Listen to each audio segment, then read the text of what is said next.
Hello दोस्तों, Aaradhya academy के YouTube channel में आप सभी का स्वागत है। दोस्तों, कर्मचारी चयन बोर्ड द्वारा आयोजित राजस्थान चतुर्श्रेणी कर्मचारी भर्ती परीक्षा 2025 के नवीनतम पाठ्यक्रम के अनुसार मॉडल पेपर की टेस्ट सीरीज शुरू की गई थी, जिसमें अपने 92 मॉडल पेपर है वो कंप्लीट हो चुके हैं। आज अपना इसमें 93 नंबर का मॉडल पेपर है।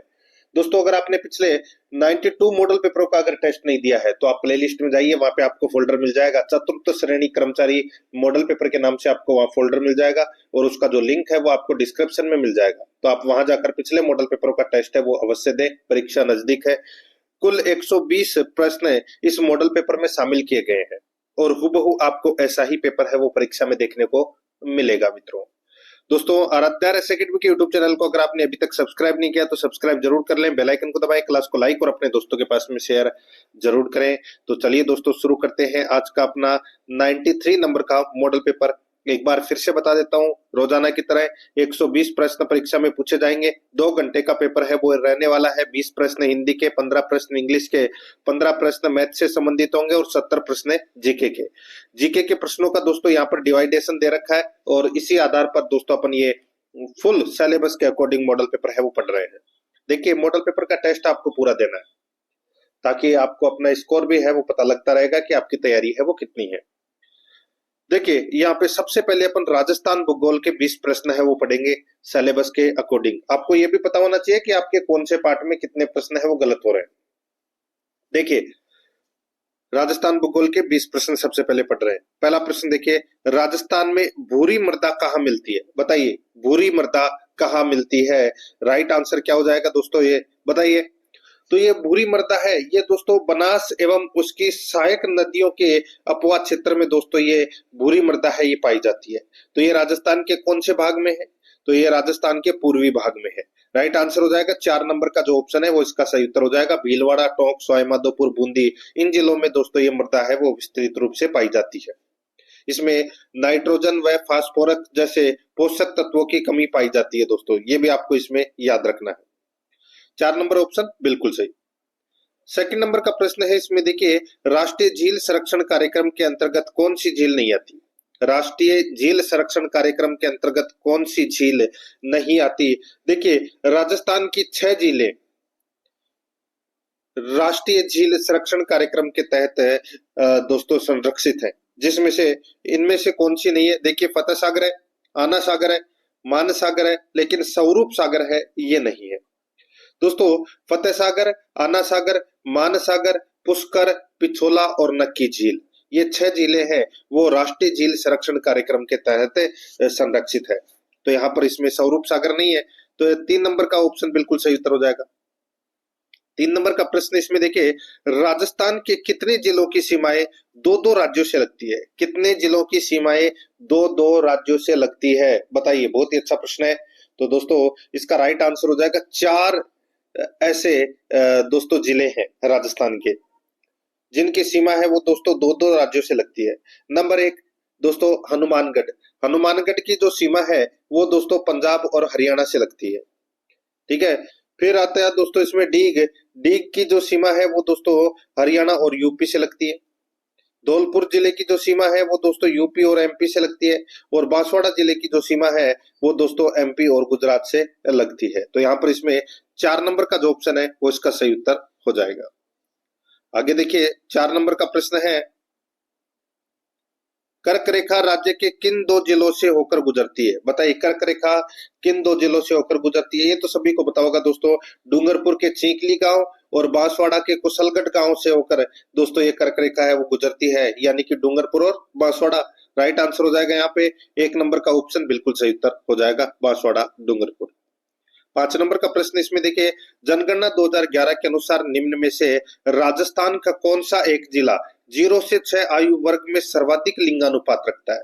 देखिए, 0 से 6 आयु वर्ग के लिंगानुपात की अगर मैं बात करूं राजस्थान के, पूरे राजस्थान की, तो दोस्तों कितना है?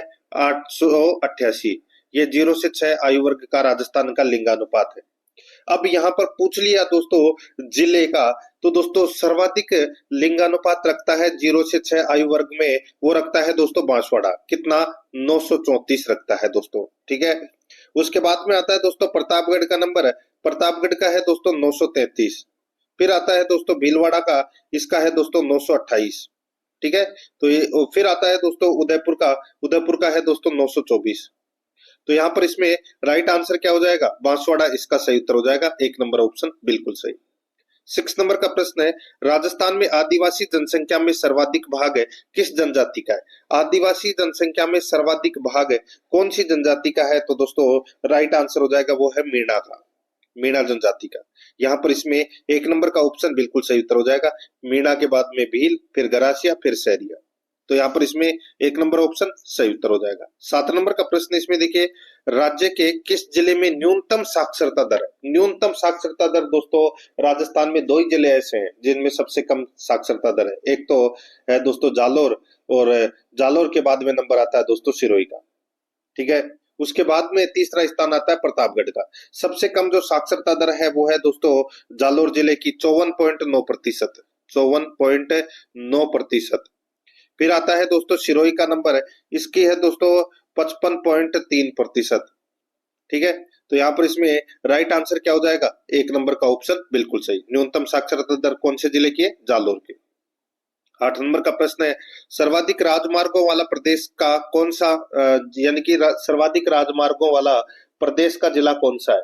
सर्वाधिक राजमार्गों वाला प्रदेश का जिला कौन सा है? तो दोस्तों इसका राइट आंसर हो जाएगा वो है जयपुर, ठीक है। दोस्तों यहाँ पर इसमें 2 नंबर का ऑप्शन राइट आंसर हो जाएगा। देखिए जयपुर से सर्वाधिक 9 राजमार्ग गुजरते हैं, बल्कि दोस्तों ब्यावर, अजमेर और उदयपुर से 6 राजमार्ग है वो गुजरते हैं। तो यहाँ पर इसमें 2 नंबर का ऑप्शन बिल्कुल सही उत्तर हो जाएगा। 9 नंबर का प्रश्न है, जयपुर में मेट्रो रेल सेवा कब से प्रारंभ हुई थी? बताइए जयपुर में मेट्रो रेल सेवा कब प्रारंभ हुई थी? तो दोस्तों राइट आंसर हो जाएगा, ये हुई थी दोस्तों 3 जून 2015 को। 3 जून 2015 को ये मेट्रो रेल सेवा है वो शुरू की गई थी। यहाँ पर इसमें 2 नंबर का ऑप्शन बिल्कुल सही उत्तर हो जाएगा। 9.25 किलोमीटर की दूरी पर दोस्तों ये संचालन किया गया था प्रथम चरण में, मानसरोवर से चांदपोल तक। आगे देखिए यहाँ पर 10 नंबर का प्रश्न है, राज्य के दक्षिणी भाग को कौन से जलवायु प्रदेश में रखा जाता है? राजस्थान के दक्षिणी भाग को कौन से जलवायु प्रदेश में रखा जाता है? बहुत ही अच्छा प्रश्न है। राइट आंसर हो जाएगा दोस्तों, देखिए दक्षिणी भाग में कौन कौन से जिले आते हैं? डूंगरपुर, झालावाड़, प्रतापगढ़, बांसवाड़ा, उदयपुर, सिरोही, कोटा, ये क्षेत्र आते हैं दोस्तों, और ये आर्द्र जलवायु प्रदेश के अंतर्गत आते हैं। तो यहाँ पर इसमें राइट आंसर हो जाएगा 3 नंबर का जो ऑप्शन है वो इसका सही उत्तर हो जाएगा। 11 नंबर का प्रश्न इसमें देखिए, निम्नलिखित में से राजस्थान राहत कोष का गठन किस वर्ष किया गया था? राजस्थान राहत कोष का गठन किस वर्ष किया गया था? तो दोस्तों किस वर्ष किया गया था ये राजस्थान राहत कोष का गठन? तो दोस्तों ये 20 जनवरी 2006 को ये राजस्थान राहत कोष का गठन है वो किया गया था। तो यहाँ पर है इसका राइट आंसर क्या हो जाएगा, 2006-07 इसका बिल्कुल सही उत्तर इसमें हो जाएगा, ठीक है। 2 नंबर ऑप्शन बिल्कुल सही। आगे देखिए 12 नंबर का प्रश्न है, राजस्थान की चौका प्रणाली का मुख्य उद्देश्य है। राजस्थान की चौका प्रणाली का जो मुख्य उद्देश्य है वो क्या है? तो इसका मुख्य उद्देश्य है पानी की कम उपलब्धता वाले क्षेत्रों में पानी के संसाधनों का प्रबंधन करना। ये है दोस्तों चौका प्रणाली का मुख्य उद्देश्य। यहाँ पर इसमें 3 नंबर का ऑप्शन बिल्कुल सही उत्तर हो जाएगा। 13 नंबर का प्रश्न है इसमें देखिए, राजस्थान के कौन से जिले नर्मदा नहर परियोजना के अंतर्गत शामिल किए गए हैं? राजस्थान के कौन से जिले नर्मदा नहर परियोजना के अंतर्गत शामिल किए गए हैं? तो यहाँ पर इस प्रश्न का सही उत्तर हो जाएगा दोस्तों वो है, देखिए जालोर और बाड़मेर। राजस्थान के 2 जिले ऐसे हैं जो नर्मदा नहर सिंचाई परियोजना या नर्मदा नहर परियोजना के अंतर्गत शामिल किए गए हैं। तो यहाँ पर इसमें 3 नंबर का ऑप्शन राइट आंसर हो जाएगा, जालोर और बाड़मेर। इसमें दोस्तों वो फुहारा सिंचाई पद्धति है वो अनिवार्य रूप से है, ठीक है। राइट आंसर हो जाएगा 3 नंबर ऑप्शन सही। आगे देखिए 14 नंबर का प्रश्न है, किसे राजस्थान की मरुगंगा के नाम से जाना जाता है? मरुगंगा के नाम से दोस्तों इंदिरा गांधी नहर को जाना जाता है, सभी को पता होगा ये तो। 2 नंबर का जो ऑप्शन है वो इसका सही उत्तर हो जाएगा। आगे देखिए 15 नंबर का प्रश्न है, किस नदी को बागड़ व काठल की गंगा कहा जाता है? बताइए बागड़ व काठल की गंगा है वो दोस्तों किसे कहा जाता है? तो इसका राइट आंसर हो जाएगा दोस्तों माही नदी को। तो यहाँ पर इसमें 2 नंबर का जो ऑप्शन है वो इसका सही उत्तर हो जाएगा। आदिवासियों की गंगा, वागड़ की गंगा, काठल की गंगा, दक्षिणी राजस्थान की स्वर्ण रेखा, इन नदियों के नाम से, यानी कि इन नामों से दोस्तों माही नदी को जाना जाता है? तो यहाँ पर 2 नंबर ऑप्शन बिल्कुल सही। 16 नंबर का प्रश्न है, इसमें देखिए माही नदी का उद्गम में है। बताइए माही नदी का उद्गम कहाँ से होता है? तो दोस्तों माही नदी का जो उद्गम है वो देखिए पूरा बता देता हूँ आपको। माही नदी का जो उद्गम है वो दोस्तों एमपी से होता है। ठीक है, कहां से? मध्य प्रदेश से होता है। और मध्य प्रदेश में भी कौन सा जिला? दोस्तों धार जिला। ठीक है, और धार जिले के अंदर भी पूछा जाए तो दोस्तों अमरोरू पहाड़ी, एक पहाड़ी है जिसका नाम है दोस्तों अमरोरू। ठीक है, अमरोरू। अमरोरू पहाड़ी के सरदारपुरा के निकट मिंडा गांव की मेहंद झील से निकलकर दोस्तों ये बांसवाड़ा जिले के खांदू गांव है, उसमें दोस्तों ये प्रवेश करती है। तो यहाँ पर इसका राइट आंसर क्या हो जाएगा? धार, मध्य प्रदेश। 4 नंबर का ऑप्शन बिल्कुल सही। आगे देखिए मित्रों, यहाँ पर 17 नंबर का प्रश्न है, निम्नलिखित जिला समूह में से किसमें सालर या साल के वन है वो पाए जाते हैं? निम्नलिखित जिला समूह में से किसमें सालर या साल यानी कि बोसवालिया सेराता के वन है वो पाए जाते हैं? तो यहाँ पर इस प्रश्न का जो सही उत्तर हो जाएगा वो है दोस्तों इसमें, बताइए। तो ये जो वन है साल के वन, ये दोस्तों राजस्थान के दक्षिणी भाग में अधिकतर पाए जाते हैं। तो यहाँ पर इसका राइट आंसर हो जाएगा अलवर, चित्तौड़गढ़, उदयपुर, सिरोही, अजमेर। ठीक है, यहाँ पर दोस्तों ये वन है वो पाए जाते हैं, साल वन।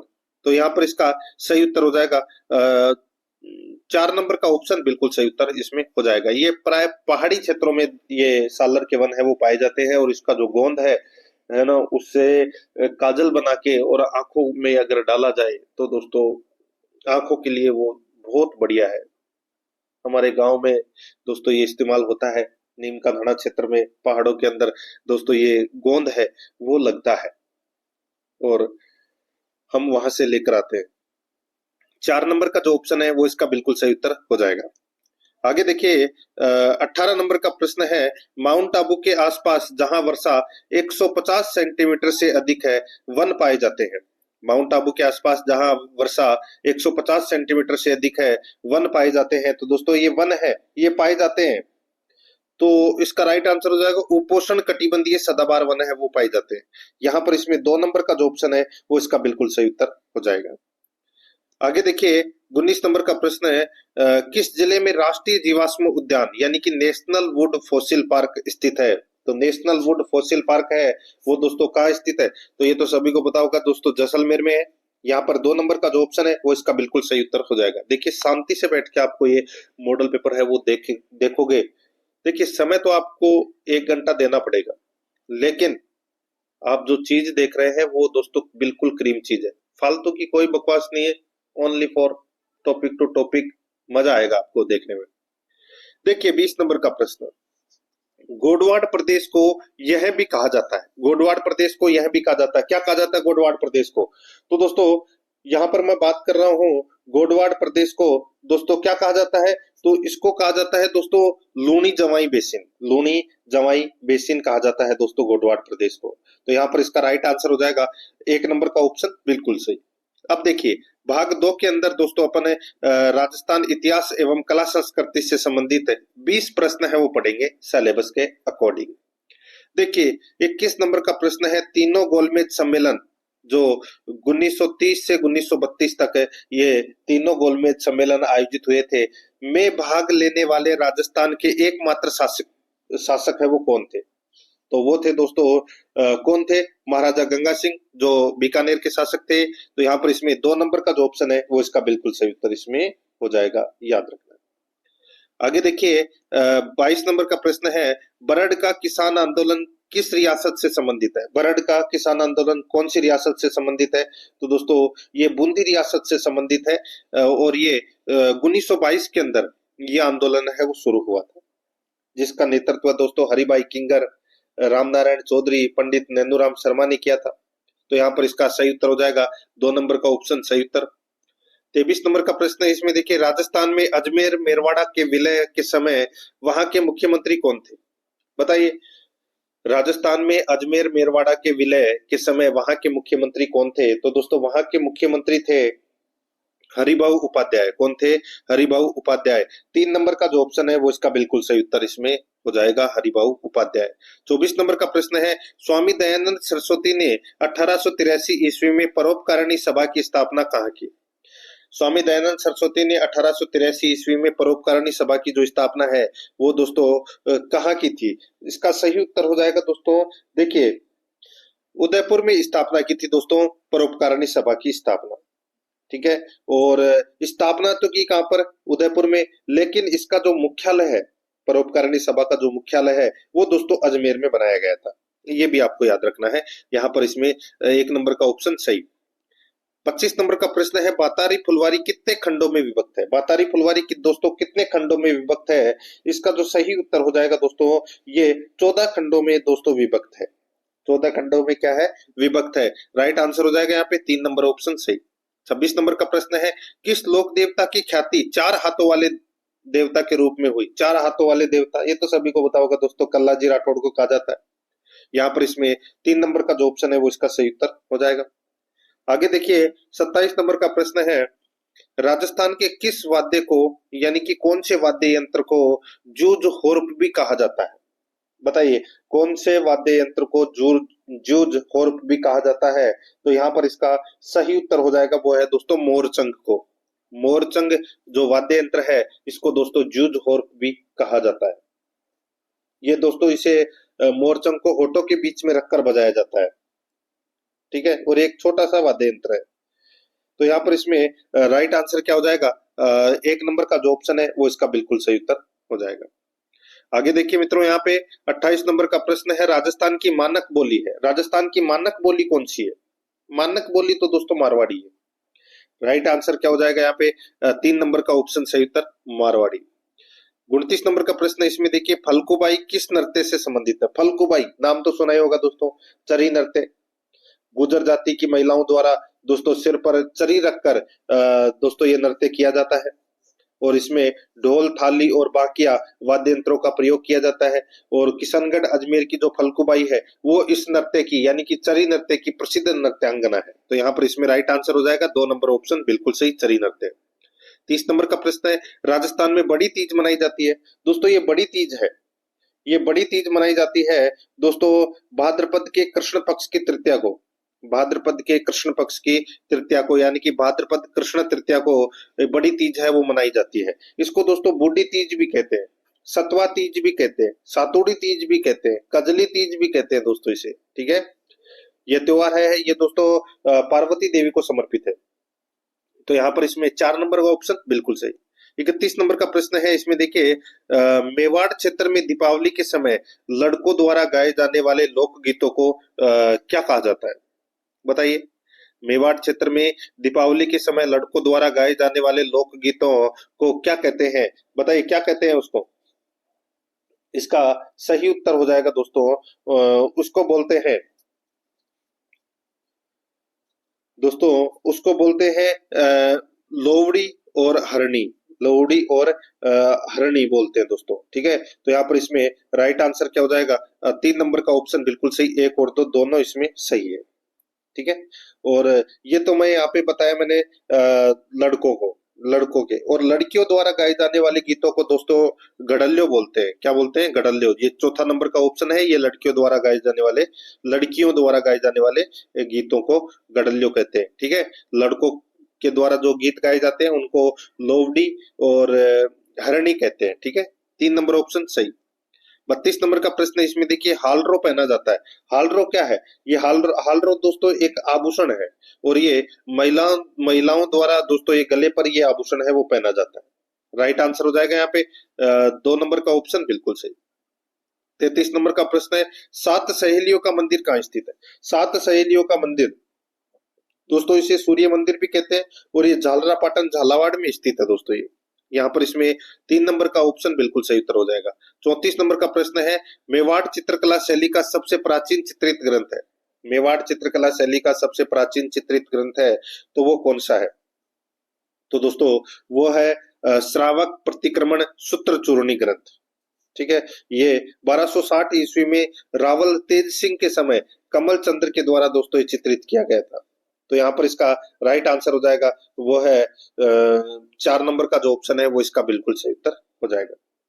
नेक्स्ट आगे देखिए 35 नंबर का प्रश्न है 8वीं शताब्दी में प्रदेश की कृषक जातियों में होने वाले विधवा स्त्री के विवाह को क्या कहते थे? 8वीं शताब्दी में प्रदेश की कृषक जातियों में होने वाले विधवा स्त्री के विवाह को क्या कहते थे? तो बताइए क्या कहते थे? तो यहाँ पर इसका जो सही उत्तर हो जाएगा दोस्तों उसको कहते थे क्या?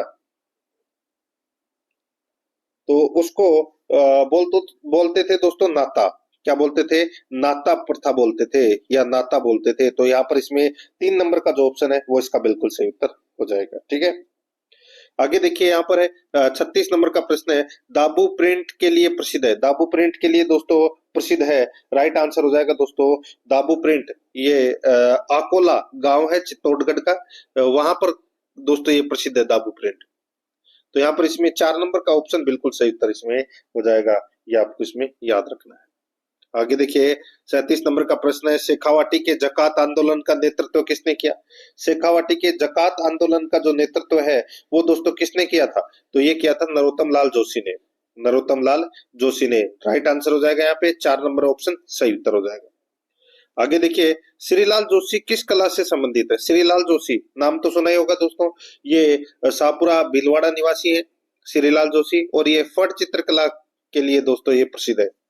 राइट आंसर हो जाएगा यहाँ पे 1 नंबर का ऑप्शन बिल्कुल सही। 2006 में दोस्तों इनको पद्मश्री पुरस्कार भी है वो दिया गया था। आगे देखिए 39 नंबर का प्रश्न है उदय शाही, अमर शाही, विजय शाही ये सब क्या है? ये तो सभी को पता होगा दोस्तों, ये पगड़ियों के विभिन्न प्रकार है या पगड़ियों की विभिन्न शैलियां हैं। तो यहाँ पर इसमें राइट आंसर क्या हो जाएगा? राजस्थानी पगड़ियों के प्रकार है दोस्तों ये। 4 नंबर का ऑप्शन बिल्कुल सही उत्तर हो जाएगा। 40 नंबर का प्रश्न इसमें देखिए जयपुर के शासक जयसिंह सेकंड को सवाई की उपाधि किस मुगल शासक ने दी थी?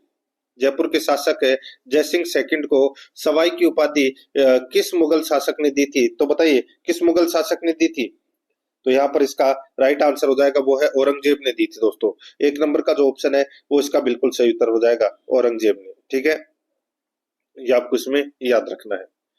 आगे देखिए दोस्तों यहाँ पर अब अपन भाग 3 के अंदर भारतीय संविधान से संबंधित 5 प्रश्न है वो पढ़ेंगे बिल्कुल सिलेबस के अकॉर्डिंग। 41 नंबर का प्रश्न है इसमें देखिए भारतीय संविधान की प्रस्तावना में धर्मनिरपेक्ष अखंडता व समाजवादी शब्द कब जोड़े गए?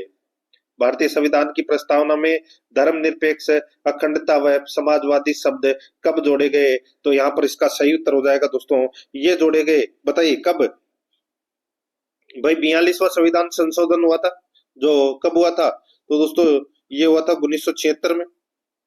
ठीक है, उसमें ये शब्द है वो जोड़े गए थे। तो यहाँ पर इसका राइट आंसर 4 नंबर ऑप्शन हो जाएगा। आगे देखिए 42 नंबर का प्रश्न है भारतीय संविधान के किस अनुच्छेद में भाषण एवं अभिव्यक्ति की स्वतंत्रता के मूल अधिकार का प्रावधान है? भारतीय संविधान के किस अनुच्छेद में भाषण एवं अभिव्यक्ति की स्वतंत्रता के मूल अधिकार का प्रावधान है? इसका जो सही उत्तर हो जाएगा दोस्तों वो है इसमें अनुच्छेद 19 में। अनुच्छेद 19 में यहाँ पर इसमें 2 नंबर का जो ऑप्शन है वो इसका सही उत्तर हो जाएगा। अनुच्छेद 19 में 6 प्रकार की स्वतंत्रता दी गई है, ये भी आपको इसमें याद रखना है। ठीक है, जिसमें जो प्रेस की स्वतंत्रता है वो अनुच्छेद 1A में निहित है। नेक्स्ट आगे देखिए यहाँ पे 43 नंबर का प्रश्न है भारत का प्रधानमंत्री किसके प्रति जवाबदेह होता है? तो किसके प्रति जवाबदेह होता है भारत का प्रधानमंत्री? राइट आंसर हो जाएगा दोस्तों वो है इसमें लोकसभा के प्रति दोस्तों ये जवाबदेह होता है। यहाँ पर इसमें 3 नंबर का जो ऑप्शन है वो इसका बिल्कुल सही उत्तर इसमें हो जाएगा, यानी कि प्रधानमंत्री और संपूर्ण मंत्री परिषद सामूहिक रूप से लोकसभा के प्रति उत्तरदायी होती है। तो यहाँ पर इसमें 3 नंबर ऑप्शन सही। 44 नंबर का प्रश्न है संसदीय लोक लेखा समिति में कुल कितने सदस्य शामिल होते हैं? संसदीय लोक लेखा समिति में दोनों सदनों द्वारा निर्वाचित कुल 22 सदस्य शामिल होते हैं दोस्तों। यहाँ पर इसमें 2 नंबर का ऑप्शन राइट आंसर हो जाएगा। 22 में से 15 है वो दोस्तों लोकसभा के होते हैं। ठीक है, और पीछे बचे कितने? 7। तो दोस्तों 7 सदस्य है वो राज्यसभा से होते हैं। ठीक है, तो यहाँ पर इसमें राइट आंसर क्या हो जाएगा? 2 नंबर ऑप्शन सही उत्तर। 45 नंबर का प्रश्न है सर्वोच्च न्यायालय के मूल या आरंभिक क्षेत्राधिकार से संबंधित अनुच्छेद कौन सा है? सर्वोच्च न्यायालय के मूल या आरंभिक क्षेत्राधिकार से संबंधित अनुच्छेद कौन सा है? दोस्तों इसका जो सही उत्तर हो जाएगा वो है इसमें कौन सा? तो वो है अनुच्छेद 121। यहाँ पर इसमें 2 नंबर का जो ऑप्शन है वो इसका बिल्कुल सही उत्तर हो जाएगा दोस्तों, अनुच्छेद 131। ठीक है, आगे देखिए, अब अपन भाग 4 के अंदर राजस्थान पॉलिटी से संबंधित 5 प्रश्न है वो पढ़ेंगे सिलेबस के अकॉर्डिंग। 46 नंबर का प्रश्न है, वर्तमान समय तक राजस्थान में राष्ट्रपति शासन कितनी बार लगाया जा चुका है? बताइए, राजस्थान में राष्ट्रपति शासन है वो अभी तक 4 बार लगाया जा चुका है। कितनी बार? 4 बार। एक ट्रिक है, उसके माध्यम से आप याद रख सकते हैं दोस्तों, 7702, 7702। अब इसके आगे दोस्तों आपको गिनती लिखनी है 6, 7, 8 और 9। ठीक है, तो ये हो गए 67, 77, 80 और 92, यानी कि 1967 में पहला लगा था, दूसरा लगा था 1977 में, तीसरा लगा था 1980 में और चौथा लगा था 1992 में। यहाँ पर इसमें 1 नंबर का ऑप्शन बिल्कुल सही उत्तर हो जाएगा। आगे देखिए, 47 नंबर का प्रश्न है, संसदीय सचिव को शपथ कौन दिलाता है? संसदीय सचिव को शपथ है वो कौन दिलाता है? राइट आंसर हो जाएगा वो है मुख्यमंत्री दिलाता है दोस्तों। राइट आंसर हो जाएगा 3 नंबर ऑप्शन बिल्कुल सही। 48 नंबर का प्रश्न है, राजस्थान विधानसभा में प्रोटेम स्पीकर की नियुक्ति कौन करता है? राजस्थान विधानसभा में प्रोटेम स्पीकर की नियुक्ति कौन करता है? दोस्तों इसका जो सही उत्तर हो जाएगा, प्रोटेम स्पीकर की जो नियुक्ति है वो दोस्तों राज्यपाल करता है। 4 नंबर का जो ऑप्शन है वो इसका बिल्कुल सही उत्तर हो जाएगा, राज्यपाल करता है। नेक्स्ट आगे देखिए, यहाँ पे 49 नंबर का प्रश्न है, राजस्थान उच्च न्यायालय की स्थायी पीठ जयपुर में कब स्थापित की गई? राजस्थान उच्च न्यायालय की जयपुर जो स्थायी पीठ है जयपुर में कब स्थापित की गई? तो इसका राइट आंसर हो जाएगा वो है दोस्तों 8 दिसंबर 1976 को। 8 दिसंबर 1976 को दोस्तों ये स्थापित है वो की गई थी। तो यहाँ पर इसमें राइट आंसर हो जाएगा 2 नंबर का जो ऑप्शन है वो इसका बिल्कुल सही उत्तर हो जाएगा। और इन्होंने दोस्तों अपना विधिवत कार्य है वो 31 जनवरी 1977 से शुरू किया था। तो यहाँ पर इसमें 2 नंबर ऑप्शन सही उत्तर हो जाएगा। 50 नंबर का प्रश्न है, संविधान के किस अनुच्छेद में जिला शब्द का उल्लेख है? जिला शब्द का उल्लेख दोस्तों कौन से अनुच्छेद में है?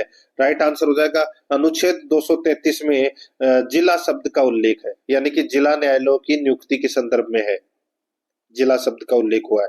राइट आंसर हो जाएगा यहाँ पे 3 नंबर का ऑप्शन बिल्कुल सही उत्तर हो जाएगा। अब अपन दोस्तों भाग 5 के अंदर सामान्य विज्ञान से संबंधित 5 प्रश्न है वो पढ़ रहे हैं सिलेबस के अकॉर्डिंग। देखिए 51 नंबर प्रश्न है, इसमें देखिए कड़वड़ाहट के लिए मानव जीव का संवेदनशील क्षेत्र है, तो बताइए कौन सा क्षेत्र है वो? तो वो है दोस्तों पीछे का भाग।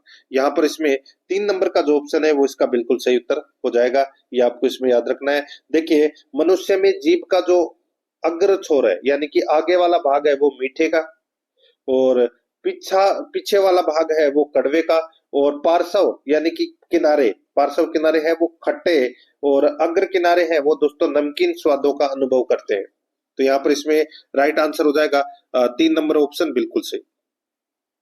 आगे देखिए, स्पाई स्पाई स्पाइगमेग्नोमीटर एक उपकरण है जो मापने के काम आता है। बताइए, स्पाइगमोमेनोमीटर एक उपकरण है जो मापने के काम आता है। तो दोस्तों ये रक्त दाब को मापने के काम में आता है दोस्तों। ये राइट आंसर हो जाएगा यहाँ पे 1 नंबर का ऑप्शन बिल्कुल सही।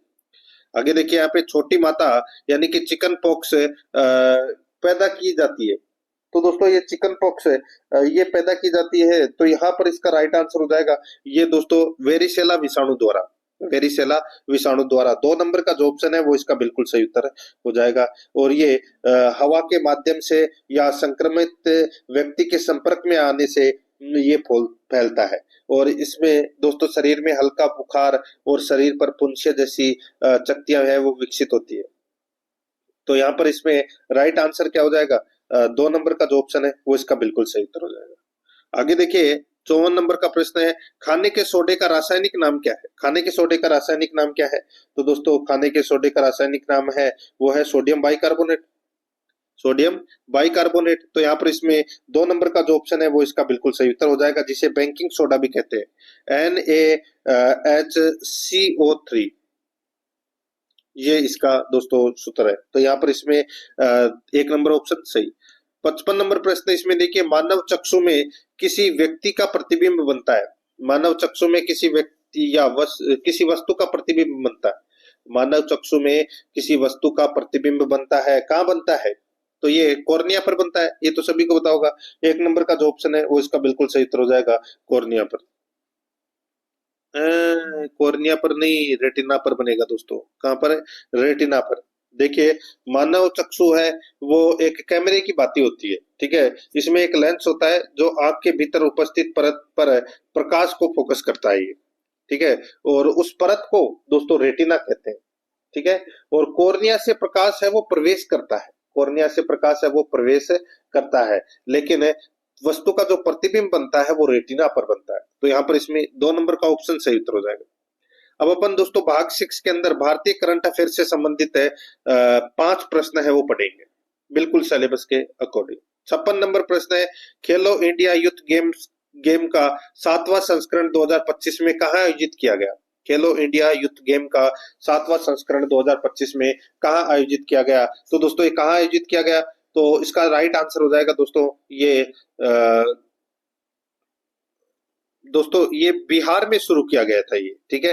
बिहार में इसकी शुरुआत हुई थी। तो इसका यानी कि 2025 कहाँ आयोजित किया गया? तो बिहार में आयोजित किया गया था दोस्तों, ठीक है।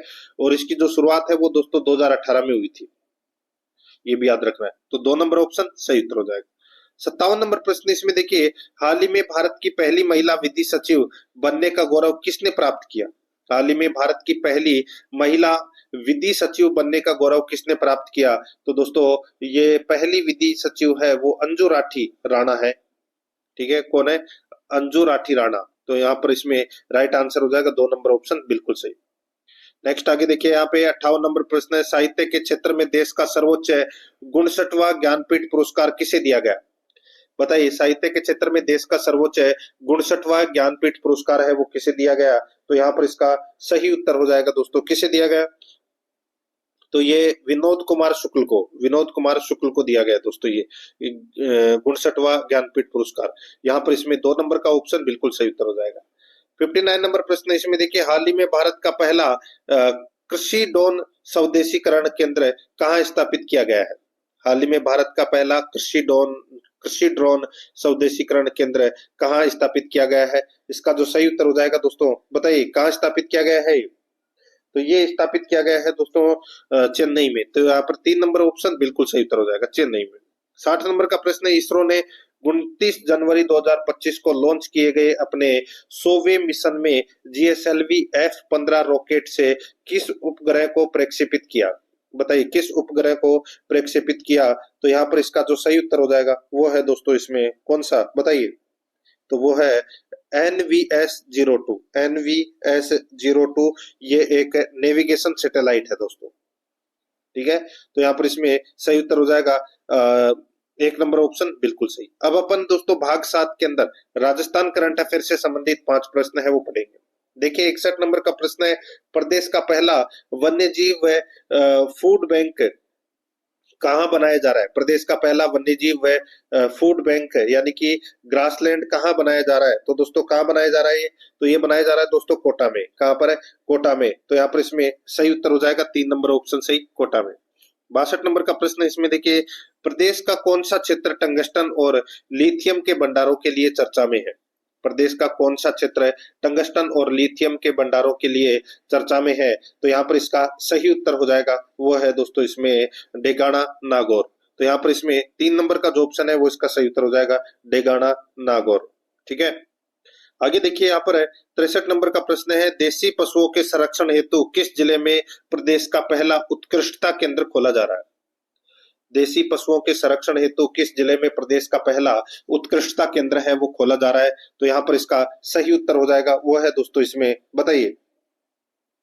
तो ये खोला जा रहा है दोस्तों पाली में खोला जा रहा है। ये कहाँ पर है?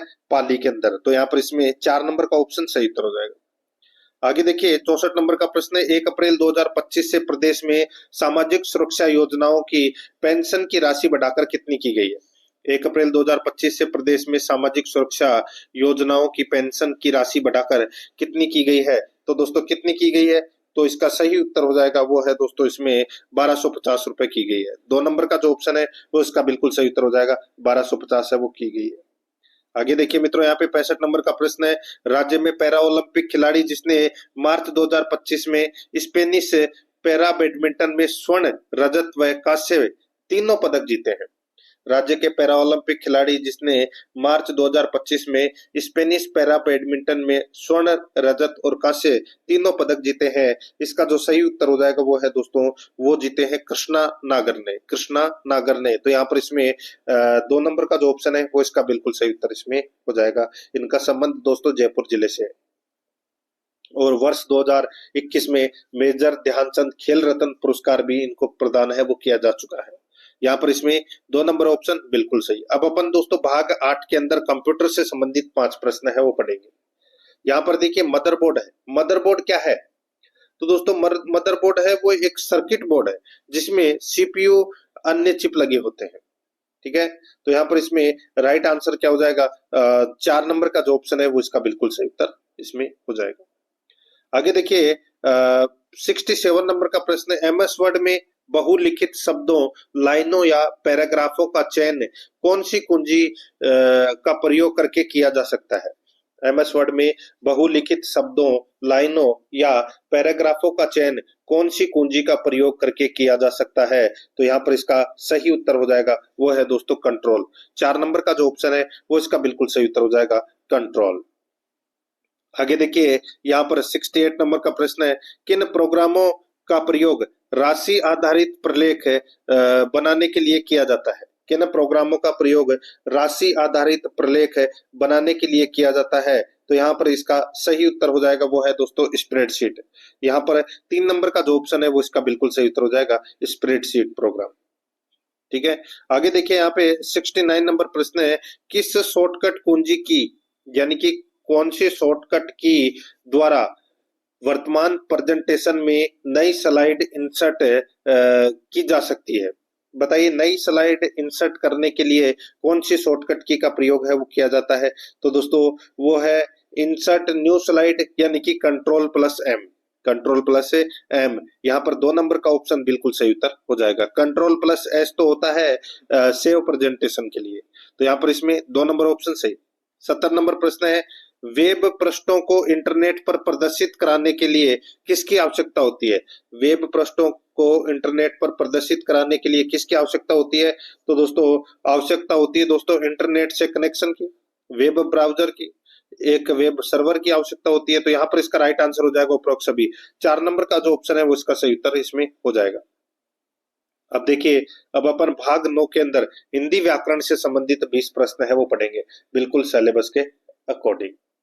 देखिए 71 नंबर का प्रश्न है, हरिश्चंद्रों की सत्यता से ही भारत का सम्मान बचा हुआ है, इस वाक्य में किस प्रकार के संज्ञा शब्द प्रयुक्त हुए हैं? बताइए किस प्रकार के संज्ञा शब्द है वो दोस्तों इसमें प्रयुक्त हुए हैं?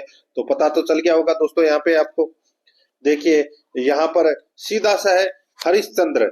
दोस्तों हरिश्चंद्र है वो क्या है? ये व्यक्तिवाचक संज्ञा है। ठीक है, तो यहाँ पर है इसमें व्यक्तिवाचक संज्ञा दोस्तों हरिश्चंद्र हो गया, यानी कि हरिश्चंद्रो ये व्यक्तिवाचक हो गया, और से ही भारत का सम्मान है वो बचा हुआ है। ठीक है, तो यहाँ पर जो से है वो से निर्मित, ये दोस्तों जातिवाचक संज्ञा, सत्यता और सम्मान है वो दोस्तों भाववाचक संज्ञा। तो यहाँ पे भारत है वो व्यक्तिवाचक संज्ञा है, भारत भी व्यक्तिवाचक संज्ञा है।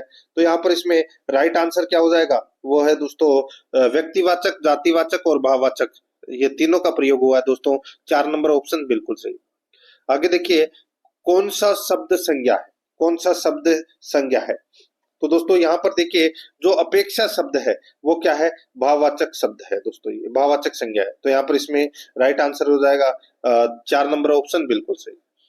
आगे देखिए अनिश्चयवाचक सर्वनाम से युक्त वाक्य है।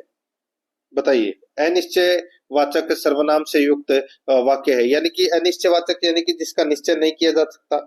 तो यहाँ पर इसमें वह कुछ खा रहा है, वह कुछ खा रहा है, तो कुछ है वो क्या है, अनिश्चयवाचक है। तो यहाँ पर इसमें 2 नंबर का ऑप्शन बिल्कुल सही उत्तर हो जाएगा। आगे देखिए, परिणार्थक क्रिया का प्रयोग किस वाक्य में किया गया है। परिणार्थक क्रिया का प्रयोग है वो किस वाक्य में किया गया है, तो इसमें अध्यापक छात्र से कहानी लिखवाता है। अध्यापक छात्र से कहानी लिखवाता है, तो ये परिणार्थक क्रिया का प्रयोग है वो इसमें किया जाता है। यहाँ पर इसमें 2 नंबर का जो ऑप्शन है वो इसका सही उत्तर हो जाएगा। 75 नंबर का प्रश्न है, इसमें देखिए मित्रों, तत्सम तद्भव की दृष्टि से सुमेलित युग्म नहीं है। दोस्तों तत्सम तद्भव की दृष्टि से सुमेलित युग्म नहीं है। दोस्तों यहाँ पर देखिए, इसमें हल्दी, हल्दी का तत्सम है वो दोस्तों हल्दी नहीं होता, हरिद्रा होता है। क्या होता है, हरिद्रा होता है, हरिद्रा। ठीक है, बाकी सारे के सारे दोस्तों सही है। वत्स, बछड़ा, चंचू, चोंच, शीर, खीर, तो ये बिल्कुल बाकी सब सही है। इसमें ये हरदी है वो गलत दे रखा है, इसका हरिद्रा होगा। 3 नंबर ऑप्शन सही उत्तर। आगे देखिए, सदैव शब्द का संधि विच्छेद होगा। सदैव शब्द का संधि विच्छेद क्या हो जाएगा, सदा प्लस एव। जहां पर भी आपको 2 मात्रा दिख जाए, आंख बंद कर दोस्तों, 99% है वो उसके अंदर वृद्धि संधि का प्रयोग होता है। तो यहाँ पर इसमें राइट आंसर हो जाएगा 2 नंबर का जो ऑप्शन है वो इसका बिल्कुल सही उत्तर इसमें हो जाएगा। आगे देखिए, सार्वनामिक विशेषण का उपयुक्त उदाहरण है। सार्वनामिक विशेषण का उपयुक्त उदाहरण है तो वो कौन सा है, तो इसका जो सही उत्तर हो जाएगा वो है दोस्तों, इसमें बताइए, सार्वनामिक विशेषण यानी कि इशारा, इशारा की तरफ बात होगा दोस्तों, यानी कि व्यक्ति किसी की तरफ इशारा कर रहा हो। तो दोस्तों यहाँ पर देखिए, वह आदमी हंसता है, वह आदमी हंसता है, तो ये क्या है, वह क्या है, वह आदमी इशारा कर रहा है। तो इसका राइट आंसर हो जाएगा 1 नंबर का जो ऑप्शन है वो इसका सही उत्तर हो जाएगा। नेक्स्ट आगे देखिए, किस विकल्प में ए का प्रयोग उपसर्ग की भांति नहीं हुआ है। बताइए, ए का प्रयोग उपसर्ग की भांति नहीं हुआ है। तो यहाँ पर देखिए, इसमें अनियत, अनित्य, अनिष्ट, यहाँ पे अनिष्ट ट दे रखा है ना, ये नहीं होगा दोस्तों। इसमें अन उपसर्ग लगा हुआ है, अन प्लस इष्ट। ठीक है, इसमें अन उपसर्ग लगा हुआ है, बाकी इस तीनों के अंदर दोस्तों अ उपसर्ग लगा हुआ है। तो यहाँ पर इसमें 3 नंबर ऑप्शन बिल्कुल सही। 79 नंबर प्रश्न है, ईय प्रत्यय का प्रयोग हुआ है। ईय प्रत्यय का प्रयोग है वो दोस्तों किसके लिए हुआ, तो देखिए, बहुधीय, तो भवत प्लस ईय, भवत प्लस ईय, तो दोस्तों बहुधीय। तो यहाँ पर इसमें राइट आंसर हो जाएगा 3 नंबर ऑप्शन सही। आगे देखिए, गाय का पर्यायवाची नहीं है। बताइए, गाय का पर्यायवाची कौन सा नहीं है, तो यहाँ पर आप देख सकते हैं दोस्तों, सुरभि, धेनु और गो, ये तीनों दोस्तों हैं वो गाय के पर्यायवाची हैं, लेकिन मंदार नहीं है। ठीक है, ये आपको इसमें याद रखना है। तो यहाँ पर इसका राइट आंसर क्या हो जाएगा, 1 नंबर का जो ऑप्शन है वो इसका बिल्कुल सही उत्तर इसमें हो जाएगा। ठीक है, आगे देखिए दोस्तों, यहाँ पर इसमें 81 नंबर का प्रश्न है, विलोम शब्द युग्म नहीं है। विलोम शब्द युग्म कौन सा नहीं है, तो दोस्तों देखिए, इसमें परुष का हो जाएगा कोमल, बिल्कुल सही है। सदाशय का महाशय, सदाशय का दोस्तों यहाँ पे महाशय है वो गलत हो जाएगा। सदाशय का होता है दोस्तों दुराशय। ठीक है, क्या होता है, दुराशय। और उद्दत का विनीत हो जाएगा, बर्बर का सम्य हो जाएगा। तो यहाँ पर इसमें 2 नंबर का ऑप्शन बिल्कुल सही उत्तर इसमें हो जाएगा। आगे देखिए, 82 नंबर का प्रश्न है, किस वाक्यांश के लिए प्रयुक्त शब्द सार्थक नहीं है। किस वाक्यांश के लिए प्रयुक्त शब्द सार्थक नहीं है, तो दोस्तों इसका जो राइट आंसर हो जाएगा वो है, देखिए दोस्तों, साफ साफ कहने वाला, स्पष्ट वक्ता, बिल्कुल सही बात है। भविष्य की सोच कर बोलने वाला, दूरदर्शी, ये भी बिल्कुल सही है। जिसके आर पार देखा जा सके, पारदर्शी, ये भी बिल्कुल सही है। जो युगों से चला आ रहा, प्राचीन, ये गलत हो जाएगा। दो, जो युगों से चला आ रहा है उसके लिए दोस्तों वाक्यांश के लिए एक शब्द होगा, उसका नाम है सनातन। ठीक है, तो यहाँ पर इसमें सही उत्तर हो जाएगा सनातन आना चाहिए था प्राचीन की जगह। 3 नंबर ऑप्शन बिल्कुल सही। 83 नंबर प्रश्न है, अशुद्ध शब्द है। अशुद्ध शब्द कौन सा है, दोस्तों अशुद्ध शब्द यहाँ पर प्रज्वलित है। प्रज्वलित है वो दोस्तों अशुद्ध शब्द है। यहाँ पर इसमें 2 नंबर का जो ऑप्शन है वो सही उत्तर हो जाएगा। ठीक है, तो यहाँ पर इसमें 2 नंबर का जो ऑप्शन है वो इसका सही उत्तर इसमें हो जाएगा दोस्तों। ठीक है, इसमें डबल जे नहीं आता, एक ही जे आता है। आगे देखिए, 84 नंबर का प्रश्न है, शुद्ध वाक्य कौन सा है? शुद्ध वाक्य कौन सा है? तो दोस्तों यहाँ पर इसका राइट आंसर हो जाएगा, जो लोग अंदर आना चाहते हैं वे आ सकते हैं। जो लोग अंदर आना चाहते हैं वे आ सकते हैं। ये दोस्तों क्या है? शुद्ध वाक्य। तो यहाँ पर इसमें 4 नंबर का ऑप्शन बिल्कुल सही उत्तर हो जाएगा। आगे देखिए 85 नंबर का प्रश्न है, अपूर्ण भूत का उदाहरण है। अपूर्ण भूत का उदाहरण है तो वो कौन सा है? तो दोस्तों अपूर्ण भूत का उदाहरण है, बालक सो रहा था। बालक सो रहा था, तो यहाँ पर इसमें 2 नंबर का जो ऑप्शन है वो इसका बिल्कुल सही उत्तर हो जाएगा, बालक सो रहा था। आगे देखिए यहाँ पर 86 नंबर का प्रश्न है, सुमेलित नहीं है। बताइए कौन सा सुमेलित नहीं है? दोस्तों चुगली करना, यानी कि इधर उधर की लगाना। चुगली करना मतलब इधर उधर की लगाना। वश में होना यानी कि उल्लू सीधा करना, ये गलत हो जाएगा दोस्तों। उल्लू सीधा करना मतलब अपना काम निकाल लेना, ठीक है? अपना काम निकाल लेना, ठीक है? लाभ हानि सोचना, ऊंच नीच समझना, कुछ कम सुनना, ऊंचा सुनना, ये बाकी सब सही है, सिर्फ एक 2 नंबर वाला है वो इसमें गलत हो जाएगा। तो यहाँ पर 2 नंबर ऑप्शन बिल्कुल सही। आगे देखिए दोस्तों, कंटेम्प्ट का पारिभाषिक शब्द है। तो दोस्तों कंटेम्प्ट का जो पारिभाषिक शब्द है तो वो कौन सा है? वो है दोस्तों अवमानना। यहाँ पर इसमें 1 नंबर का ऑप्शन बिल्कुल सही उत्तर हो जाएगा, अवमानना। 88 नंबर का प्रश्न है, कर्मचारियों के उपार्जित अवकाश की स्वीकृति हेतु निकाला जाने वाला पत्र कहलाता है। कर्मचारियों के उपार्जित अवकाश की स्वीकृति हेतु निकाले जाने वाला पत्र है वो कहलाता है, तो वो क्या कहलाता है? तो वो कहलाता है दोस्तों कार्यालय आदेश कहलाता है। वो क्या कहलाता है? कार्यालय आदेश। 2 नंबर का जो ऑप्शन है वो इसका बिल्कुल सही उत्तर हो जाएगा, कार्यालय आदेश। नेक्स्ट आगे देखिए यहाँ पे 89 नंबर प्रश्न है, किस शब्द का संधि विच्छेद सही नहीं है? किस शब्द का संधि विच्छेद सही नहीं है? तो दोस्तों यहाँ पर आप देख सकते हैं महामात्य, यानी कि महा प्लस अमात्य। दोस्तों ये इसमें पहला ही है वो गलत दे रखा है। अमात्य नहीं होता दोस्तों, अमात्य होता है, ठीक है? अमात्य होता है और इसमें दीर्घ संधि का प्रयोग हुआ है। तो यहाँ पर इसमें 1 नंबर का ऑप्शन राइट आंसर हो जाएगा, बाकी इसमें सारे सही दे रखे हैं, ठीक है? आगे देखिए किस विकल्प में मुहावरा का अर्थ असंगत है? मुहावरा का अर्थ असंगत दोस्तों किस पर है?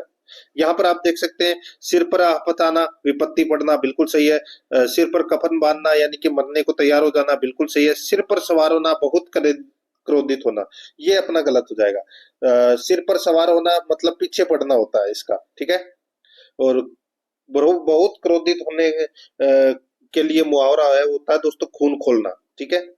और सिर पर ठीकरा फोड़ना, दोषी ठहराना, बिल्कुल सही है। तो यहाँ पर इसमें 3 नंबर का ऑप्शन सही उत्तर हो जाएगा। अब अपन देखिए भाग 10 के अंदर इंग्लिश ग्रामर से संबंधित 15 प्रश्न है वो पढ़ेंगे सिलेबस के अकॉर्डिंग। 91 नंबर का प्रश्न इसमें देखिए, select the sentence which is the correct passive voice version of the following sentence. select the sentence which is the correct passive voice version of the following sentence। तो इसमें देखिए have you finished your work, have you finished your work। तो दोस्तों यहाँ पर आप देख सकते हैं इसमें इसका जो passive voice है वो क्या बनेगा, have you finished your work। तो इसका जो पेशिव वॉइस बनेगा वो बनेगा दोस्तों has your work been finished by you. तो यहाँ पर इसमें सही उत्तर हो जाएगा 2 नंबर ऑप्शन बिल्कुल सही। आगे देखिए 92 नंबर का प्रश्न है, mark the correct passive voice of the sentence. Mark the correct passive voice of the sentence. तो इसमें देखिए the principal read the report, the principal read the report. तो यहाँ पर इसका राइट आंसर हो जाएगा, देखिए यहाँ पर रीड द रिपोर्ट। तो इसका बनेगा दोस्तों इसमें the report was read by the principal, the report was read by the principal. तो यहाँ पर 3 नंबर का ऑप्शन सही उत्तर हो जाएगा। नेक्स्ट आगे देखिए यहाँ पे, my friend and his father meeting S tomorrow, my friend and his father meeting S tomorrow. तो यहाँ पर इसका सही उत्तर हो जाएगा, वो है दोस्तों इसमें कौन सा, तो वो है आर मीटिंग आएगा। इसमें क्या आएगा, आर मीटिंग। 1 नंबर का जो ऑप्शन है वो इसका बिल्कुल सही उत्तर हो जाएगा। आगे देखिए he to Kolkata yesterday, he to Kolkata yesterday. तो यहाँ पर इसका राइट आंसर क्या हो जाएगा, वो है he went to Kolkata yesterday. यहाँ पर 1 नंबर का ऑप्शन बिल्कुल सही उत्तर हो जाएगा। 95 नंबर का प्रश्न इसमें देखिए, change to indirect speech, change to indirect speech. तो इसमें देखिए लीलावाद say Ravi has gone, Leela will say Ravi has gone. तो यहाँ पर इसका सही उत्तर हो जाएगा वो है दोस्तों Leela will say that Ravi has gone. तो यहाँ पर 2 नंबर का जो ऑप्शन है वो इसका सही उत्तर इसमें हो जाएगा। नेक्स्ट आगे देखिए यहाँ पे 96 नंबर का प्रश्न है, Ram said the children had better go to bed early. इसका इनडायरेक्ट स्पीच बनाना है दोस्तों। Ram said the children had better go to bed early, इसका इनडायरेक्ट स्पीच बनेगा दोस्तों वो है, देखिए इसमें Ram said that the children had better go to bed early. तो यहाँ पर इसमें 1 नंबर का ऑप्शन है वो इसका बिल्कुल सही उत्तर हो जाएगा। नेक्स्ट आगे देखिए यहाँ पे 97 नंबर का प्रश्न है, choose the part of the following sentence that is grammatically incorrect. बताइए, अपने को ये सेंटेंस दे रखा है, she is more beautiful than anyone of her 2 sisters. अब इसमें से कौन से पार्ट में है वो एरर है? 4 ऑप्शन में जो ये लाइन लिखी हुई है यही है, अपने को बताना है कि कौन से जगह गलती है। तो दोस्तों यहाँ पर देखिए जो ये एनीवन है, एनीवन की जगह दोस्तों बोथ आएगा, एनीवन की जगह बोथ आएगा। तो यहाँ पर इसमें 3 नंबर का ऑप्शन राइट आंसर हो जाएगा। आगे देखिए 98 नंबर का प्रश्न है, I admire her because she is beautiful, change into simple sentence. I admire her because she is beautiful, change into simple sentence. तो यहाँ पर इसका राइट आंसर हो जाएगा, सिंपल सेंटेंस में एक सब्जेक्ट और एक दोस्तों प्रेडिकेट और एक फिनाइट वर्ब होती है दोस्तों। तो इसमें इसका राइट आंसर क्या हो जाएगा? वो हो जाएगा I admire her on account of her beauty. तो यहाँ पर इसमें सही उत्तर हो जाएगा 1 नंबर का, सॉरी 2 नंबर ऑप्शन बिल्कुल सही। आगे देखिए she wants an apple, she wants an apple, change into interrogative sentence, change into interrogative sentence. तो इसका इंट्रोगेटिव बनाने के लिए दोस्तों अपन डज का प्रयोग करेंगे। तो यहाँ पर इसका राइट आंसर हो जाएगा, देखिए does he want an apple, does he want an apple. तो यहाँ पर 1 नंबर ऑप्शन सही। 100 नंबर का प्रश्न है, I would like to have more bananas. तो यहाँ पर इसका जो सही उत्तर हो जाएगा वो है दोस्तों इसमें कौन सा, मोर बनानास। तो इसमें आएगा सम का प्रयोग होगा, ठीक है, सम का। तो यहाँ पर इसमें सही उत्तर हो जाएगा 2 नंबर का ऑप्शन बिल्कुल सही उत्तर हो जाएगा। आगे देखिए 101 नंबर का प्रश्न है, fill in suitable determiner manner. दोस्तों only of these are good, only of these are good. तो यहाँ पर इसका राइट आंसर हो जाएगा, ओनली शब्द है वो कुछ लिमिटेड संख्या को प्रदर्शित करता है, इसलिए ए फ्यू का यूज है वो होगा इसमें। तो यहाँ पर 3 नंबर का ऑप्शन बिल्कुल सही उत्तर हो जाएगा ए फ्यू। 102 नंबर का प्रश्न इसमें देखिए, they plan to meet 2 and 3 in the afternoon, they plan to meet 2 and 3 in the afternoon. तो यहाँ पर इसका राइट आंसर क्या हो जाएगा? इसका राइट आंसर हो जाएगा दोस्तों, देखिए 2 नाउन के बीच रेफरेंस बनाने के लिए दोस्तों बिटवीन का यूज है वो करते हैं। तो यहाँ पर बिटवीन आएगा, राइट आंसर हो जाएगा 1 नंबर ऑप्शन सही। आगे देखिए अकाउंटेबिलिटी के लिए सही पारिभाषिक शब्द है, अकाउंटेबिलिटी के लिए सही पारिभाषिक शब्द है वो क्या हो जाएगा दोस्तों?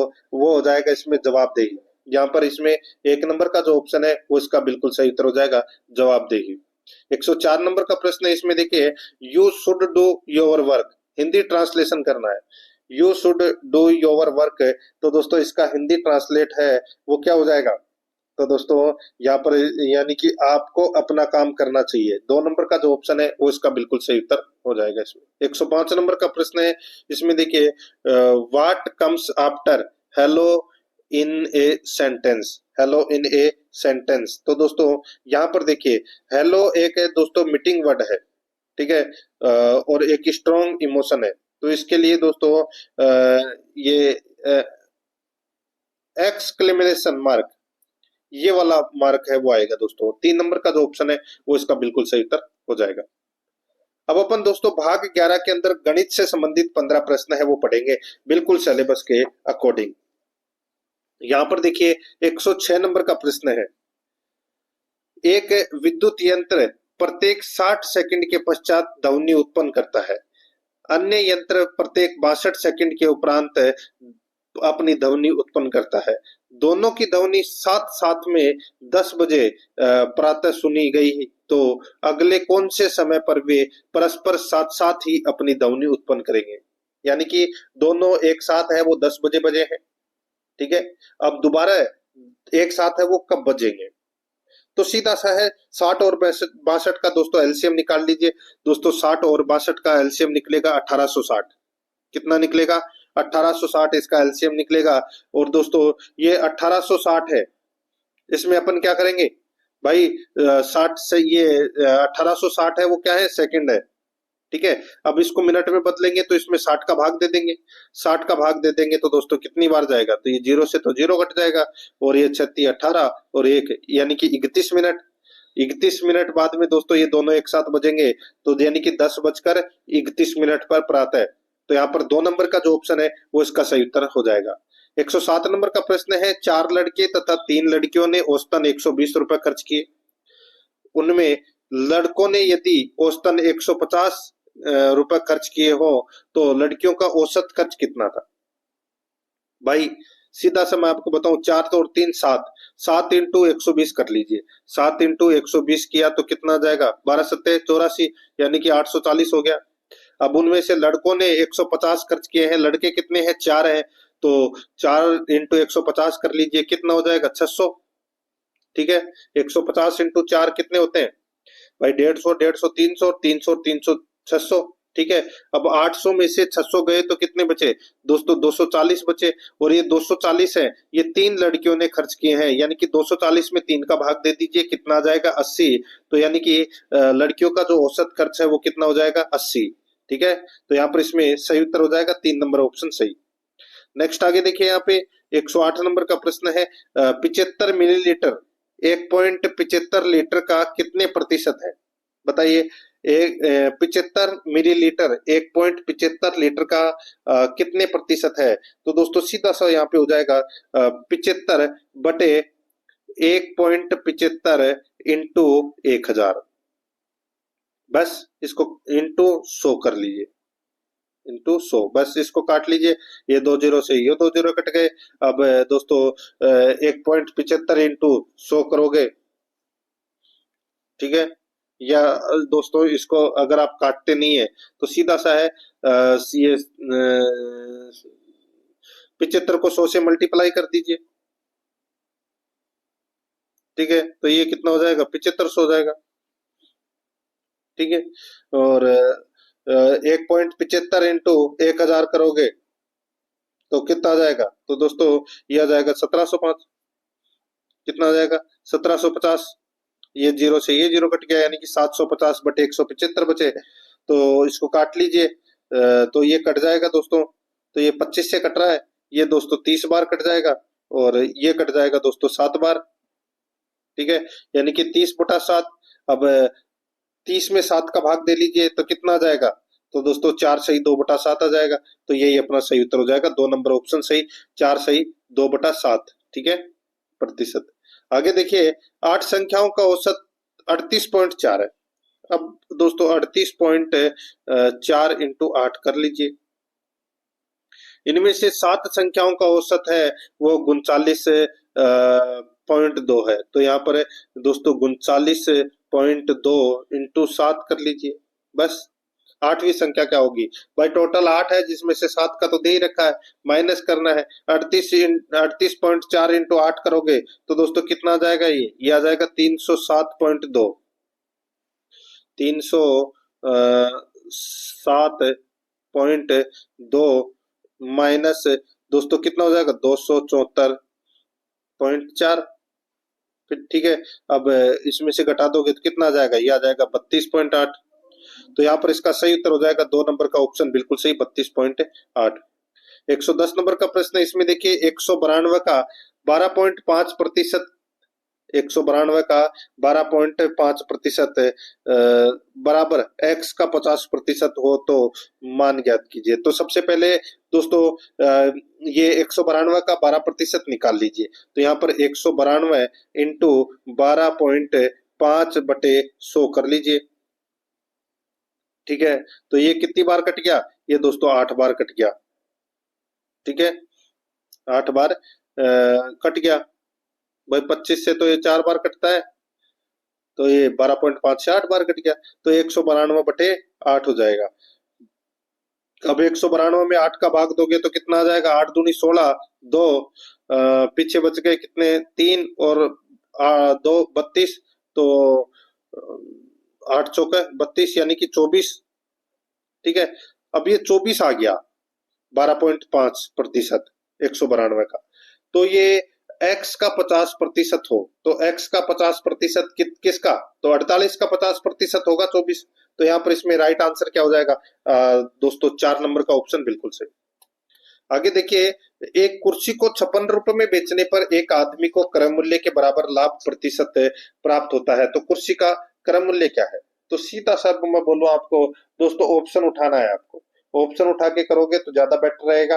अगर आप करना ऑप्शन से करोगे, देखिए जैसे कि ये 40 है, तो 40 का 40% निकाल लीजिए, 40 का 40% निकाल लीजिए, यानी कि क्रय मूल्य के बराबर लाभ अर्जित किया जा रहा है।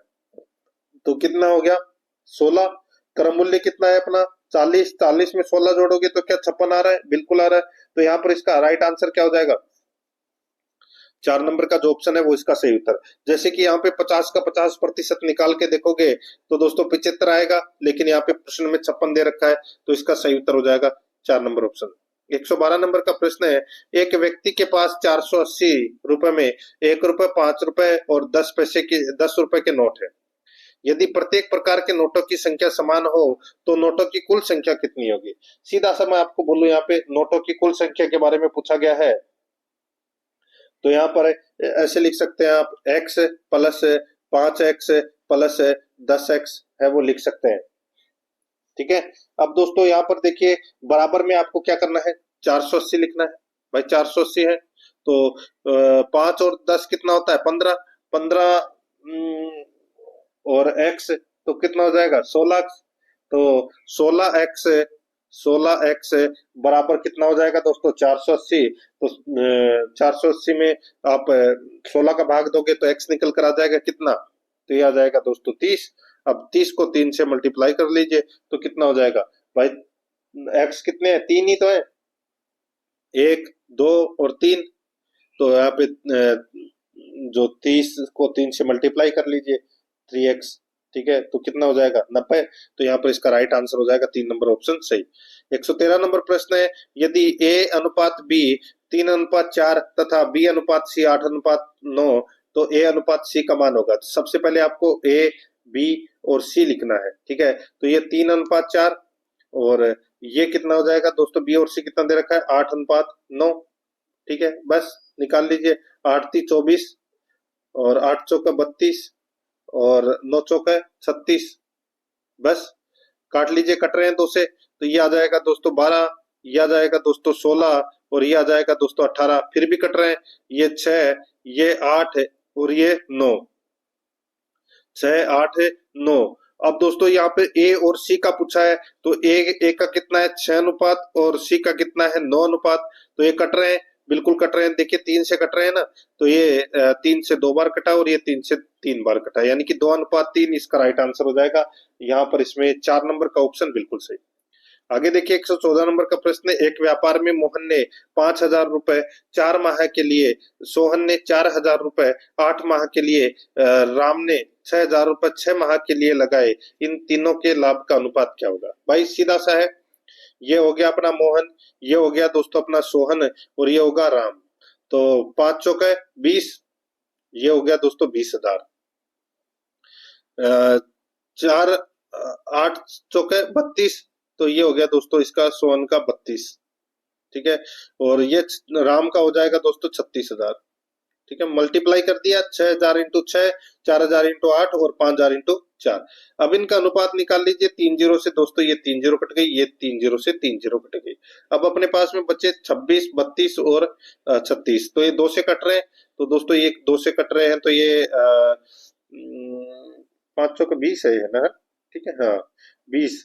तो ये 2 से कट रहे हैं, तो ये दोस्तों 10 बार गया, ये 16 बार गया और ये गया दोस्तों कितनी बार, 18 बार।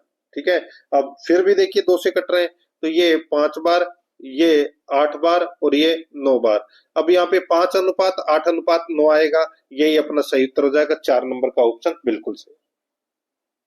आगे देखिए 115 नंबर प्रश्न है, कितने समय में 1200 रुपए 6% प्रति वर्ष सरल ब्याज की दर से 1344 हो जाएगा। भाई निकाल लीजिए, सीधा सा है। आप निकालना चाहे तो वैसे डायरेक्ट निकाल सकते हैं, सरल ब्याज यानी कि साधारण ब्याज ही निकालना है अपने को। तो 1200, देखिए 1200 का 6% कितना होगा, 1200/6 इंटू 100। तो दोस्तों ये 2 जीरो से कट के ये तो 12 छिके 12×5 60, 12 छिके 72, यानी कि एक वर्ष में कितना हो जाएगा, 72 जुड़ जाएगा इसमें, सॉरी 72 होगा। तो 72 और 72 कितने होते हैं, यानी कि एक साल का ब्याज है वो 72 रुपए है, तो 2 साल का कितना हो जाएगा, तो 2 साल का हो जाएगा दोस्तों 144। ठीक है, अब 1200 में 144 जोड़ रहे हैं तो क्या 1344 हो रहा है, तो बिल्कुल हो रहा है। तो यहाँ पर इसमें राइट आंसर क्या हो जाएगा, 3 नंबर का ऑप्शन बिल्कुल सही, 2 वर्ष में। आगे देखिए 116 नंबर का प्रश्न है, किसी धन को 2 वर्ष का साधारण ब्याज 160 रुपए है, उसी दर पर 2 वर्ष का चक्रवर्ती ब्याज 184 रुपए है, तो ब्याज की दर क्या है। तो दोस्तों ब्याज की दर के बारे में पूछा गया है। तो दोस्तों सीधा सा देखिए 2 वर्ष का जो ब्याज है वो कितना है, तो साधारण ब्याज 80 है। ठीक है, यानी कि एक वर्ष का कितना हो गया, 80 हो गया। ठीक है, और दूसरे वर्ष का दोस्तों जो चक्रवर्ती ब्याज है वो कितना हो गया दोस्तों, 84 हो गया। ठीक है, तो सीधा सा हो जाएगा दोस्तों, यहाँ पे अंतर कितने का, 4 का, तो यहाँ पे 4/80 इंटू 100 कर लीजिए, बस काट लीजिए इसको, 4 इंटू 10 40, 40 में 8 का भाग दोगे तो कितना जाएगा, 5%। यही अपना सही उत्तर हो जाएगा, 1 नंबर ऑप्शन सही। आगे देखिए 117 नंबर प्रश्न, 12 व्यक्ति किसी काम को 10 दिनों में कर सकते हैं, उस काम को 8 दिनों में करने के लिए कितने व्यक्तियों की आवश्यकता होगी। तो कितने व्यक्तियों की आवश्यकता होगी दोस्तों, M1 D1 बराबर दोस्तों M2 D2।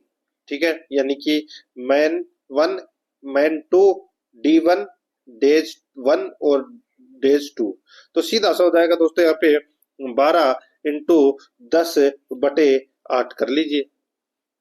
ठीक है, तो ये 4 से कट रहे हैं, तो ये 2 बार कटा, ये 3 बार कटा, ये 2 से दोस्तों 5 बार कटा, तो 5 3 15, तो यही अपना सही उत्तर हो जाएगा, 1 नंबर ऑप्शन सही। 118 नंबर प्रश्न है, घर से 4 किलोमीटर प्रति घंटा की चाल से चलकर जाने पर एक व्यक्ति अपने कार्यालय 5 मिनट देरी से पहुंचता है। यदि वह 5 किलोमीटर प्रति घंटा की चाल से कार्यालय जाए तो 4 मिनट जल्दी पहुंचता है। उसके घर से कार्यालय की दूरी है, उसके घर से कार्यालय की दूरी है वो कितनी है।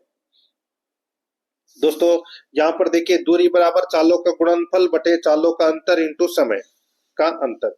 तो यहाँ पर सीधा सा हो जाएगा दोस्तों 4 इंटू 5/5 माइनस 4 इंटू दोस्तों यहाँ पर 5 प्लस 4/60। ठीक है, बस इसको सोल्व कर लीजिए, इसको सोल्व करोगे तो क्या हो जाएगा, 4 इंटू 5/1 इंटू 9/60। तो यहाँ पर 3 किलोमीटर आ जाएगा सही उत्तर, 1 नंबर ऑप्शन सही उत्तर। आगे देखिए 119 नंबर प्रश्न है, उपरोक्त आंकड़ा महीनों के अनुसार छात्रों के जन्मदिन का प्रतिनिधित्व करता है। एक्स अक्ष महीने को, वाई एक्स छात्रों की संख्या को प्रदर्शित कर रहे हैं। जिन छात्रों का जन्मदिन जुलाई से दिसंबर तक आता है उनका प्रतिशत क्या है। जुलाई से दिसंबर तक, देखिए जुलाई से दिसंबर की अगर मैं बात करूं तो दोस्तों ये जुलाई से दिसंबर तक छात्रों का प्रतिशत निकालना है। तो यहाँ पे 4 plus 6 plus 10 plus 2 plus 8 plus 2। ठीक है, बस इसको जोड़ लीजिए, इसको जोड़ोगे तो कितना आ जाएगा, 4 और 6 10, 10 और 10 20, 20 और 2 12, 12 और 8 22, सॉरी 12 और 2 22, 20, 4 और 6 10, 10 और 10 20, 20 और 2 22, 22 और 8 30, 30 और 2 32, 32 तो दोस्तों ये हो गए। अब इसके शुरुआत वाले को भी जोड़ लीजिए, जनवरी से जून तक 2 और 6 8, 8 और 8 16, 16 और 6 22, 22 और 2 24। तो सीधा सा हो जाएगा दोस्तों यहाँ पे दोस्तों 32 और 24 कितने होते हैं? तो 32 और 24 है ये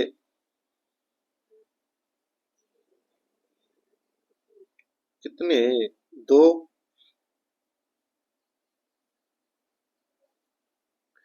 2 और 6 8, 8 और 8 16, 16 और 6 22, 22 और 2 24, 24 और 8, 24 और 8 कितने होते हैं? 32।